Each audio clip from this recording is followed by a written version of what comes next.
The Real FM 103.6.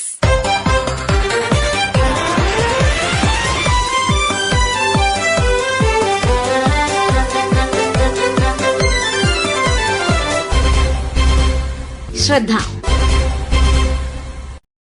ഐക്യരാഷ്ട്രസഭയുടെ അംഗീകാരമുള്ള വിനോദമാർഗമാണ് Ham radio അഥവാ അമച്വർ റേഡിയോ. ലോകത്ത് ലൈസൻസ് ആവശ്യമുള്ള ഹോബിയും ഹാം റേഡിയോ തന്നെ. ഇൻ്റർനെറ്റും മൊബൈൽ ഫോണും ഒക്കെ വരുന്നതിന് മുമ്പ് തന്നെ ലോകത്തിൻ്റെ ഏതു ഭാഗത്തു നിന്നും പരസ്പരം സംസാരിച്ച് സൗഹൃദം സ്ഥാപിക്കാൻ കഴിയുന്ന മാധ്യമമായിരുന്നു ഹാം റേഡിയോ. വിനോദം, സന്ദേശവിനിമയം, പരീക്ഷണം, പഠനം, അടിയന്തര സന്ദർഭങ്ങളിലെ വാർത്താവിനിമയം തുടങ്ങിയ ആവശ്യങ്ങൾക്ക് നിശ്ചിത ആവൃത്തിയിലുള്ള തരംഗങ്ങൾ ഉപയോഗിച്ച് സ്വകാര്യ വ്യക്തികൾ നടത്തുന്ന റേഡിയോ സന്ദേശവിനിമയത്തെയാണ് ഹാം റേഡിയോ അഥവാ അമച്വർ റേഡിയോ എന്ന് പറയുന്നത്. ലോകവ്യാപകമായി 28 ലക്ഷത്തിലധികം ആളുകൾ ഹാം റേഡിയോ ഉപയോഗിക്കുന്നുവെന്ന് കണക്കാക്കുന്നു.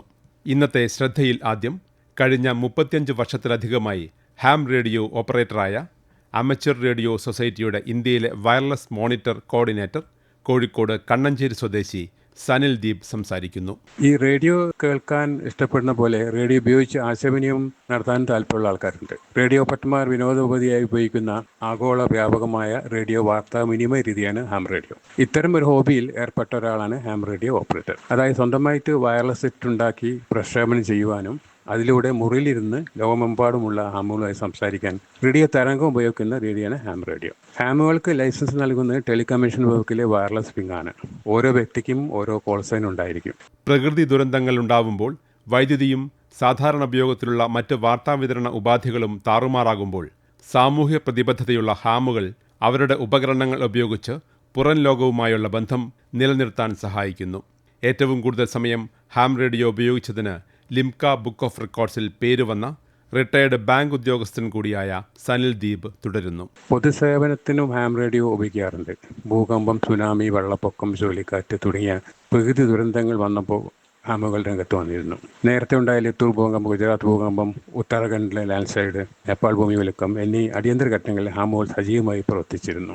ഏറെ സാമൂഹ്യ പ്രതിബദ്ധതയുള്ള ആൾക്കാരാണ് ഹാം റേഡിയോ ഓപ്പറേറ്റർമാർ. നിരവധി സേവനങ്ങളാണ് സമൂഹത്തിന് വേണ്ടി ഇവർ ചെയ്തിട്ടുള്ളത്. അതിലൊക്കെ എനിക്ക് ഭാഗമാകാൻ പറ്റിയിരുന്നു. അത്യാസന്ന രോഗികൾക്ക് വിദേശങ്ങളിൽ നിന്ന് മരുന്നെത്തിക്കാൻ വരെ നമ്മുടെ ഹാം റേഡിയോ ഓപ്പറേറ്റർക്ക് ചെയ്യാൻ പറ്റി. നേപ്പാൾ പോകുന്ന സമയത്ത് ലോകത്ത് തന്നെ ആദ്യമായി വാർത്താവിനിമയം സ്ഥാപിച്ചത് ഹാം റേഡിയോ ഓപ്പറേറ്ററിനായിരുന്നു. അതുപോലെ തന്നെ 2018 ഓഗസ്റ്റ് മാസത്തിൽ കേരളത്തിൽ പല സ്ഥലത്തും ഉരുൾപൊട്ടലും വെള്ളപ്പൊക്കവും ഉണ്ടായ സമയത്ത് വാർത്താവിനിമയ തകരാറിലായപ്പോൾ ഹാം റേഡിയോ ഓപ്പറേറ്റർമാരാണ് മുന്നോട്ട് വന്നിട്ടുണ്ടായിരുന്നു. വാർത്താവിനിമയത്തിനും ആശയവിനിമയത്തിനും ഇൻ്റർനെറ്റോ ഫേസ്ബുക്കോ പോലുള്ള എന്ത് സംവിധാനങ്ങൾ വന്നാലും ഹാം റേഡിയോ വഴി ഉണ്ടാവുന്ന സൗഹൃദം അത് വേറെ തന്നെയാണ്.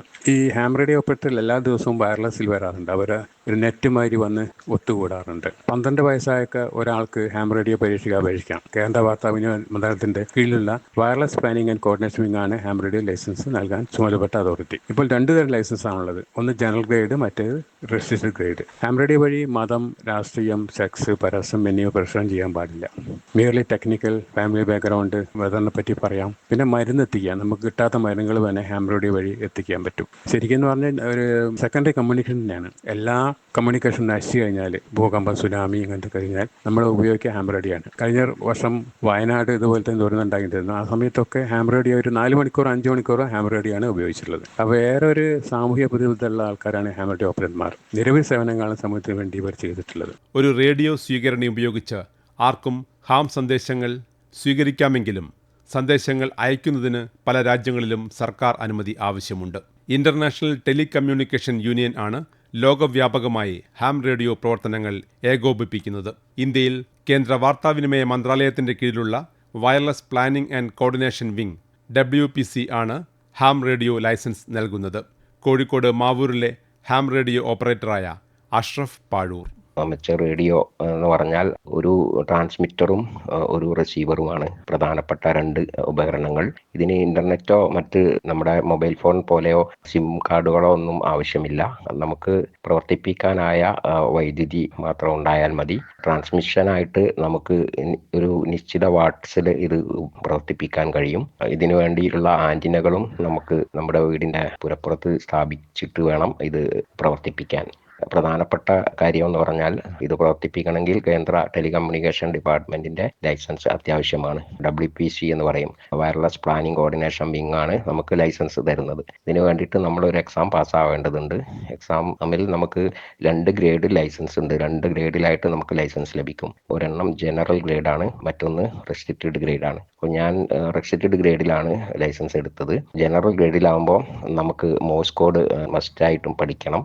റെസ്ട്രിക്റ്റഡ് ഗ്രേഡിൽ മോഴ്സ് കോഡിൻ്റെ ആവശ്യമില്ല. അത്യാവശ്യം ഇലക്ട്രോണിക്സ് ബേസിക് ആയിട്ട് അറിയുന്നവർക്ക് ഈ മേഖലയിലോട്ട് കടന്നു വരാം. ഇതിനു വേണ്ട ഉപകരണങ്ങളെല്ലാം അവനവൻ തന്നെ പണം കൊടുത്ത് വാങ്ങുകയാണ് ചെയ്യാറ്. സാധാരണ ലൈസൻസ് കിട്ടിയതിന് ശേഷമാണ് ഇത്തരം ഉപകരണങ്ങൾ നമ്മൾ വാങ്ങുന്നത്. അമച്വർ റേഡിയോ ലൈസൻസ് ലഭിക്കുന്നതിന് 12 വയസ്സാണ് ഏജ് ലിമിറ്റ് പറഞ്ഞത്. സ്റ്റുഡൻസുകൾക്ക് രക്ഷിതാക്കളുടെ സ്പെഷ്യൽ പെർമിഷൻ വാങ്ങുകയും അത് പ്രകാരം അമച്വർ റേഡിയോ എക്സാമിനുള്ള അപേക്ഷ കൊടുക്കാവുന്നതാണ്. ഇതിനുള്ള സിലബസ് ഇന്റർനെറ്റിൽ അവൈലബിൾ ആണ്. പഠിച്ചതിന് ശേഷം എക്സാമിന് ആപ്ലിക്കേഷൻ കൊടുത്താൽ മതി. ഓരോ 2-3 മാസം കൂടുമ്പോൾ എക്സാം നടക്കുന്നുണ്ട്. അമച്വർ റേഡിയോയുടെ മോണിറ്ററിംഗ് സ്റ്റേഷനിൽ വെച്ചാണ് അമച്വർ റേഡിയോ ലൈസൻസിന്റെ എക്സാം നടത്തപ്പെടുന്നത്. ലോങ് ലൈഫ് ലൈസൻസ് ആവശ്യമുള്ളവർക്ക് 2000 രൂപയാണ് ലൈസൻസ് ഫീ. എക്സാം ഫീ വളരെ കുറവാണ്, 100 രൂപ 200 രൂപയൊക്കെ വരുന്നുള്ളൂ. സത്യത്തിൽ ഇന്റർനെറ്റ് ആയാലും മൊബൈൽ ഫോൺ ആയാലും വരുന്നതിന് മുമ്പ് തന്നെ ഒരു പഴയകാല സോഷ്യൽ മീഡിയ ആയിരുന്നു അമച്വർ റേഡിയോ. അതിപ്പോഴും പോപ്പുലർ ആയിട്ട് തന്നെ വർക്ക് ചെയ്യുന്നുണ്ട്. എല്ലാ ഹാമുകളും അല്ലെങ്കിൽ അമച്വർ റേഡിയോ ഓപ്പറേറ്റർമാരും ആക്റ്റീവായിട്ട് തന്നെ ഇപ്പോഴും വർക്ക് ചെയ്യുന്നുണ്ട്. ഇതൊരു ലോകം മുഴുവനും സുഹൃത്തുക്കളെ സമ്പാദിക്കാനും കഴിയുന്ന ഒരു ഹോബിയാണ്. തുടർന്ന് ഏകദേശം 39 വർഷം മുമ്പ് തൻ്റെ 16-ാം വയസ്സ് മുതൽ ഹാം റേഡിയോ ഓപ്പറേറ്ററായ കോഴിക്കോട് ഗവൺമെൻറ് മെഡിക്കൽ കോളേജ് സൂപ്രണ്ടും സർജറി വിഭാഗം തലവനുമായ പ്രൊഫസർ ഡോക്ടർ MP ശ്രീജയൻ സംസാരിക്കുന്നു. സാധാരണയായിട്ട് ജനറൽ പബ്ലിക്കിന് വയർലെസ് ഉപകരണങ്ങൾ ഉപയോഗിക്കാനുള്ള പെർമിഷൻ ഇല്ല. നമുക്കറിയാം, പോലീസ്, ഡിഫൻസ് അല്ലെങ്കിൽ എയർപോർട്ട് ഇത്തരം സ്ഥലങ്ങളിൽ ഉദ്യോഗസ്ഥർ വയർലെസ് ഉപകരണങ്ങൾ ഉപയോഗിച്ച് കമ്മ്യൂണിക്കേഷൻ നടത്തുന്നത് സാധാരണയായി കാണാം. സാധാരണ ജനങ്ങൾക്ക് വയർലെസ് ഉപകരണങ്ങൾ ഉപയോഗിച്ച് കമ്മ്യൂണിക്കേഷൻ നടത്താൻ പറ്റുന്ന ഒരു സാധ്യതയാണ് അമേച്ചർ റേഡിയോ അഥവാ ഹാം റേഡിയോ. ഇതിനുവേണ്ടി മിനിസ്ട്രി ഓഫ് കമ്മ്യൂണിക്കേഷൻസ് ന്യൂഡൽഹി വിവിധ സ്ഥലങ്ങളിലായിട്ട് നടത്തുന്ന amateur radio station operators licence, അതായത് ASOC എന്ന് പറയുന്ന ഒരു ലൈസൻസ് നമ്മൾ സമ്പാദിച്ചു കഴിഞ്ഞാൽ നമുക്കും വയർലെസ് ഉപകരണങ്ങൾ ഉപയോഗിച്ച് കമ്മ്യൂണിക്കേഷൻ നടത്താനായിട്ട് സാധിക്കും. നിശ്ചിത പവറിലുള്ള വയർലെസ് ഉപകരണങ്ങൾ നമുക്ക് ഉണ്ടാക്കുവാനും അതോടൊപ്പം തന്നെ നമുക്ക് മേടിക്കുവാനുള്ള സൗകര്യങ്ങളും ഇന്നത്തെ സമയത്തുണ്ട്. ഏകദേശം 39 വർഷങ്ങൾക്ക് മുന്നെയാണ് എനിക്ക് ലൈസൻസ് കിട്ടിയിരുന്നത്. ആ സമയത്ത് എക്യുപ്മെൻറ്റുകളൊക്കെ കിട്ടാൻ പ്രയാസമായിരുന്നു. അന്നത്തെ കാലത്ത് ബേപ്പൂർ ഷിപ്പ് ബ്രേക്കിംഗ് യൂണിറ്റിലൊക്കെ പോയി അവിടുന്ന് കപ്പൽ പൊളിച്ചിട്ടുള്ള സാധനങ്ങളിൽ നിന്നും ഇവയെല്ലാം തിരഞ്ഞെടുത്ത് വയർലെസ് ട്രാൻസ്മിറ്ററുകളും റിസീവറുകളും ഒക്കെ ഉണ്ടാക്കുന്ന ഒരു കാലഘട്ടം ഉണ്ടായിരുന്നു. ഇന്ന് അതിൻ്റെ ആവശ്യമില്ല. പക്ഷേ ഒരു ഹോബി എന്നുള്ള നിലയിൽ ഇലക്ട്രോണിക്സ് താല്പര്യമുള്ള പലരും ഇത് ചെയ്യും. 10ാം ക്ലാസ്സിൽ പഠിക്കുന്ന സമയത്ത് ഹാം റേഡിയോയെ പറ്റി ഒരു ആർട്ടിക്കിൾ വായിക്കാൻ ഇടയായി. പക്ഷെ അതിന് മുന്നേ തന്നെ ഇലക്ട്രോണിക്സിൽ ധാരാളം കാര്യങ്ങൾ ചെയ്യുകയും അതിൽ താല്പര്യം ഉണ്ടാവുകയൊക്കെ ചെയ്തിട്ടുണ്ട്. അപ്പോൾ അങ്ങനെ മദ്രാസിലുള്ള ഒരാളുമായിട്ട് ഇങ്ങനെ കമ്മ്യൂണിക്കേറ്റ് ചെയ്യാൻ സാധിച്ചു. അവിടുന്ന് തലശ്ശേരിയിലുള്ള എൻ്റെ ഒരു പ്രിയപ്പെട്ട സുഹൃത്തുണ്ട് ഗംഗാധരൻ. അദ്ദേഹം ഇലക്ട്രിക്കൽ എഞ്ചിനീയർ ആയിരുന്നു. അദ്ദേഹം ഇതിൽ കുറേ കാലം മുന്നേ തന്നെ ലൈസൻസ് ഒക്കെ നേടിയിട്ടുള്ള ഒരാളായിരുന്നു. അപ്പോൾ അങ്ങനെ തലശ്ശേരിയിൽ അദ്ദേഹത്തിനെ കണ്ടുമുട്ടിയതാണ് ഇതിൻ്റെ തുടക്കത്തിന് കാരണം. 16ാമത്തെ വയസ്സിൽ അവിടെ തലശ്ശേരിയിൽ ഡിഗ്രി പഠിക്കുന്ന സമയത്ത് അദ്ദേഹത്തിനെ കണ്ടുമുട്ടുകയും കാര്യങ്ങളെല്ലാം നേരിട്ട് മനസ്സിലാക്കുകയും അതിന് പിന്നാലെ പരീക്ഷ എഴുതുകയും ബാക്കിയൊക്കെ മുന്നോട്ട് പോകാനും സാധിച്ചു. ഇതിന് പ്രത്യേകിച്ച് വിദ്യാഭ്യാസ യോഗ്യതയോ അല്ലെങ്കിൽ എന്തെങ്കിലും ഒരു പ്രത്യേകിച്ച് ഒരു പ്രൊഫഷനോ അങ്ങനെയൊന്നുമില്ല. ഇംഗ്ലീഷ് എഴുതാനും വായിക്കാനും അറിയാവുന്നവർക്ക് ഈ ഇംഗ്ലീഷ് മാധ്യമത്തിലുള്ള ഒരു പരീക്ഷയും എഴുതുകയും മോഴ്സ് കോഡ് പഠിച്ച് അത് സ്വായത്തമാക്കി കഴിഞ്ഞാൽ അതിലുള്ള പരീക്ഷയും എഴുതി കഴിഞ്ഞു കഴിഞ്ഞാൽ നമുക്ക് ലൈസൻസ് കിട്ടുന്നതാണ്. നമുക്ക് ഈ ഉപകരണം ഉണ്ടെങ്കിൽ മറ്റൊന്നിൻ്റെയും സഹായമില്ലാതെ തന്നെ, അതായത് ഇൻ്റർനെറ്റിൻ്റെയോ മറ്റൊരു മാധ്യമങ്ങളുമായിട്ട് ഉള്ള യാതൊരു സഹായവും ഇല്ലാതെ തന്നെ നമുക്ക് കമ്മ്യൂണിക്കേഷൻ നടത്താൻ പറ്റും. അത് ഏത് രാജ്യത്തിലുള്ള ആൾക്കാരുമായിട്ട് ഈ ലൈസൻസ് ഉള്ളവരുമായിട്ട് നമുക്ക് കമ്മ്യൂണിക്കേറ്റ് ചെയ്യാനുള്ളൊരു സംവിധാനം തന്നെയാണിത്. ഇപ്പോൾ എന്തെങ്കിലും ഒരു നാച്ചുറൽ ഡിസാസ്റ്റർ അല്ലെങ്കിൽ എവിടെയെങ്കിലും ഒരു കമ്മ്യൂണിക്കേഷൻ സിസ്റ്റം ഫെയിലിയർ അതൊക്കെ വന്നു കഴിഞ്ഞു കഴിഞ്ഞാൽ ഹാം റേഡിയോ ഇന്ന് നിലനിൽക്കുന്ന ഒരു കാര്യമാണ്. ഇതൊരു ഹോബി എന്നുള്ള നിലയിൽ നമ്മൾ ഇൻ്റർപേഴ്സണൽ കമ്മ്യൂണിക്കേഷൻസ്, ഗ്ലോബൽ കണക്ഷൻസ് ഇതൊക്കെ നമുക്ക് ഉണ്ടാക്കാൻ സാധിക്കും. ഹാം റേഡിയോ വെച്ച് നമുക്ക് ലോകരാജ്യങ്ങളിലെ ആരുമായിട്ടും കണക്ട് ചെയ്യാൻ ഒരു പ്രയാസം ഉണ്ടാവില്ല. അതേപോലെ തന്നെ കാലാവസ്ഥാ വ്യതിയാനങ്ങളും ഇലക്ട്രോണിക്സിലുള്ള താല്പര്യങ്ങളൊക്കെ വെച്ച് ധാരാളം എക്സ്പെരിമെൻറ്റ്സും ഇതിലൂടെ നടത്താറുണ്ട്. അതിലൂടെ ധാരാളം പഠിക്കാനും ഇതുമായിട്ട് ബന്ധപ്പെട്ടിട്ടുള്ളവരുമായിട്ട് കമ്മ്യൂണിക്കേറ്റ് ചെയ്യാനും നമുക്ക് കൂടുതൽ ഈ കാര്യങ്ങൾ മനസ്സിലാക്കാനും ഒക്കെ സാധിക്കും. ഹാം റേഡിയോ കേവലം ഒരു ഹോബി മാത്രമല്ല, ലോക ജനതയ്ക്കാകെ സേവനം നൽകാൻ കഴിയുന്ന വ്യത്യസ്തമായൊരു മാധ്യമം കൂടിയാണ്. ആധുനിക വാർത്താവിനിമയ സാങ്കേതിക വിദ്യകൾ പ്രചാരത്തിൽ വരുന്നതിന് മുമ്പേ തുടങ്ങി ഇന്നും നിലനിൽക്കുന്ന ഹാം റേഡിയോ സാങ്കേതിക വിദ്യയിലും ആശയവിനിമയത്തിലും താൽപ്പര്യമുള്ളവർക്ക് ഇപ്പോഴും ഇഷ്ട മേഖല തന്നെയാണ്. പ്രകൃതി ദുരന്തങ്ങളിൽ മറ്റെല്ലാ വാർത്താവിനിമയോപാധികളും പ്രവർത്തനം നിലയ്ക്കുമ്പോഴും അനുസ്യൂതം സേവനം നൽകാൻ കഴിയുന്ന ഹാം റേഡിയോയെക്കുറിച്ച് ഹാം റേഡിയോ ഓപ്പറേറ്റർമാർ ആവശ്യപ്പെടുന്നതുപോലെ നമ്മുടെ സ്കൂൾ പാഠ്യപദ്ധതികളിൽ ഉൾപ്പെടുത്താൻ ഇനിയും വൈകിക്കൂടാ. ശ്രദ്ധ സമാപിക്കുന്നു.